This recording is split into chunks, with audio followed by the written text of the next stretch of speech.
सुप्रभात। आज हम लोग NEP 2020 के अंतर्गत संचालित सेकेंड सेमेस्टर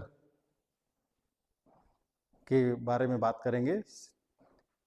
मैं अखिलेश पांडे, सहायक प्राध्यापक, शासकीय निरंजन किशोरवानी महाविद्यालय कोटा। ये इतिहास विषय के अंतर्गत सेकेंड सेमेस्टर में जो विषय DSC यानी डिसिप्लिन स्पेसिफिक कोर्स के अंतर्गत दूसरा पेपर है जो सेकेंड सेमेस्टर में पढ़ाया जाता है। इसका कोर्स कोड HISC 02 है और इसके अंतर्गत जो अध्ययन सामग्री है, करिकुलम, वो यहाँ बोर्ड पर प्रदर्शित कर दिया गया है। इसके अंतर्गत जो विषय वस्तु आएगा, हमें पिछले पेपर में हमने देखा था कुषाण काल तक का अध्ययन हमने किया था, द्वितीय शताब्दी ईस्वी तक का, और उसके बाद का जो इतिहास है वो इस सेमेस्टर में अध्ययन कराया जाएगा। यह जानना यह महत्वपूर्ण है कि कुषाण काल और गुप्त युग के बीच एक गैप दिखाई देता है। द्वितीय शताब्दी और ये चतुर्थ शताब्दी, इसके बीच का जो गैप है वो ये है कि इस बीच में जो प्रशासनिक व्यवस्था भारत में थी वो विभाजित हो गई थी। छोटे छोटे राज्य अस्तित्व में आ गए थे और वो छोटे छोटे इलाकों पर शासन करने लगे थे। लेकिन एक बार फिर मौर्य साम्राज्य की तरह ही गुप्त साम्राज्य का जब उदय हुआ तो धीरे धीरे उसने संपूर्ण भारत पर कब्जा कर लिया। तो वहां से शुरू होता है फिर से, मतलब कुछ इतिहासकारों का कहना है कि कुषाण काल से लेकर के गुप्त काल के बीच का जो समय है अंधकार पूर्ण है राजनीतिक दृष्टि से, ऐतिहासिक दृष्टि से। लेकिन एक बार फिर वो इतिहास आलोकित हो जाता है गुप्त युग के समय से। तो वहां से शुरुआत होती है हमारे सिलेबस की और जाता है 1206 AD, यानी जब सल्तनत काल की शुरुआत हो जाती है। तो गुप्त काल से लेकर के सल्तनत काल प्रारंभ होने के पूर्व तक का इतिहास इस प्रश्न पत्र में पढ़ाया जाएगा। जहां तक कोर्स आउटकम की बात है, ये लर्निंग आउटकम इसके अंतर्गत जो होता है वो सबसे महत्वपूर्ण बात यह है कि इस पेपर के अंतर्गत भारतीय संस्कृति के बारे में इस पीरियड में जो बताया गया है गुप्त युग से 1206 ईस्वी के बीच में, इस पीरियड के अंतर्गत भारतीय संस्कृति और धर्म के बारे में, भारतीय राजनीतिक स्थिति के बारे में, भारत में सामाजिक स्थिति जो चल रही है उसके बारे में, और उसके साथ साथ इस पीरियड में जो ऐतिहासिक सोर्सेज हैं उनके बारे में जानकारी दी जाएगी। और इसके अतिरिक्त यह भी दिखाया जाएगा कि हमारा भारत सिर्फ भारत तक ही सीमित नहीं रहा।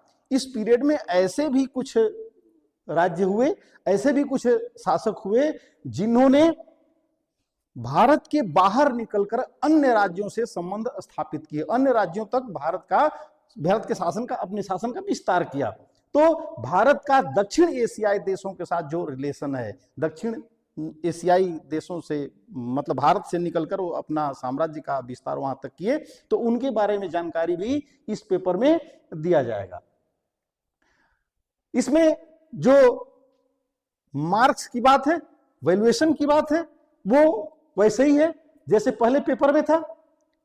मैक्सिमम मार्क्स 100 है, 70 + 30 यानी कि 70 थ्योरी पर सेमेस्टर एग्जाम के माध्यम से, और 30 नंबर संस्था में यानी कि महाविद्यालय में इंटरनल टेस्ट के माध्यम से दिया जाता है, जिसमें मिनिमम पासिंग मार्क्स 40 होता है।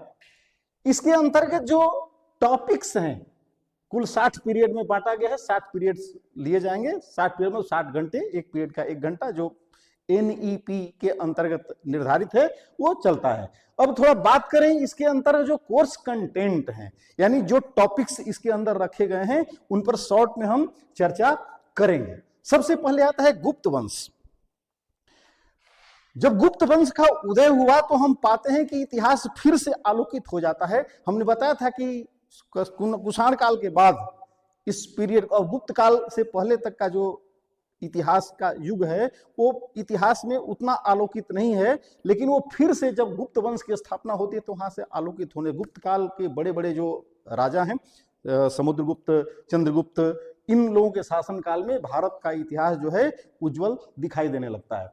तो उस गुप्त वंश के बारे में जानकारी दी जाएगी। गुप्त वंश की उत्पत्ति कैसे हुई, वो लोग कौन थे, कैसे उन्होंने शासन स्थापित किया, इसके बारे में जानकारी। उसके बाद उसके जो बड़े बड़े शासक हैं, समुद्रगुप्त के बारे में, चंद्रगुप्त द्वितीय के बारे में बताया जाएगा। समुद्रगुप्त के बारे में हम जानते हैं, समुद्रगुप्त की दिग्विजय जो है वो माना जाता है, पूरे भारत को उसने जीता और पूरे भारत पर उसने शासन किया। ये प्रयाग की प्रशस्ति है, उसमें उसके बारे में बहुत सारी जानकारी दी गई है। दूसरा इंपॉर्टेंट शासक जो है वो चंद्रगुप्त द्वितीय है। चंद्रगुप्त द्वितीय भी समुद्रगुप्त की तरह ही साम्राज्य विस्तार के लिए जाना जाता है। दिल्ली में मेहरौली नामक स्थान पर उसका अभिलेख मिलता है। उसके बाद गुप्त काल का प्रशासन जो है वो भी उतना ही महत्व, हम लोग जैसे मौर्य प्रशासन के बारे में हमने पिछले सेमेस्टर में पढ़ाया, उसी तरह से गुप्त प्रशासन भी प्राचीन काल में काफी महत्वपूर्ण है और इस गुप्त प्रशासन के बारे में जानकारी यहां पर दी जाएगी। गुप्त काल सेकेंड यूनिट में आता है। गुप्त काल भारत का स्वर्ण युग है। इस काल में भारत में संस्कृति में, ज्ञान में, विज्ञान में, तकनीकी में, साहित्य में, ज्योतिष में अभूतपूर्व उन्नति हुई और उल्लेखनीय उन्नति हुई जो पहले नहीं हुआ। तो इसको इस आधार पर कई प्रकार से भारत में स्वर्ण काल कहा जाता है। प्राचीन काल का स्वर्ण काल, शांति व्यवस्था स्थापित हुई, अच्छा शासन था, चहुमुखी विकास हो रहा था, इसलिए इसको प्राचीन भारत का स्वर्ण युग कहा जाता है। तो उसके बारे में हम विस्तार से यहाँ पर पढ़ेंगे। इसके बाद हम दक्षिण भारत चले जाते हैं।